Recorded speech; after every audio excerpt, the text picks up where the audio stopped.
Hey everybody, I was about to make up some pinto beans in my quick cooker and realized I am pretty much out of my pinto bean seasoning. So I have got to make up some more and just thought I would share it with you guys. So the first thing that we need to get is a medium-sized mixing bowl. You're going to need a whisk. You're going to need a tablespoon of cumin. I have it already here.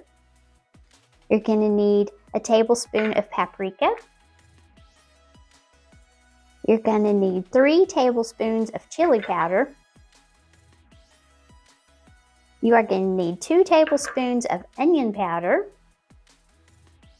And you need 2 tablespoons of garlic powder. Now on the salt, you can go as heavy or light as you want. I do 2 tablespoons plus 2 teaspoons of salt. It is just depending on your taste. Everybody's taste is different on all of these seasonings. If you mix it up, get to tasting it, and you think, oh, that's too much of this or too little of that, you just fix it however you want. I just mix it up with my whisk in here.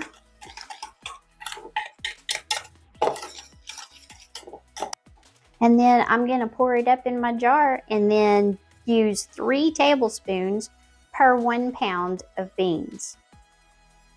Okay, I'm going to take my extra that I had left over and pour it out so that I can put it back on top. I'm going to use a funnel so I don't make a mess.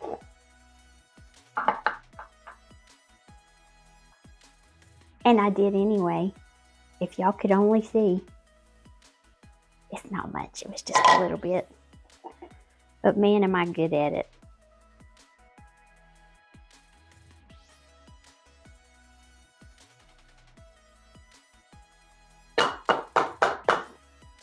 I'm going to take my other and put it on the top. Put my lid on it. Got my label.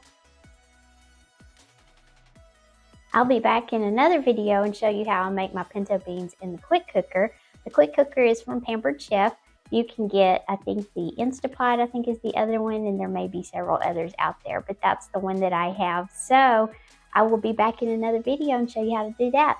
Y'all go make you some pinto bean seasoning. Bye.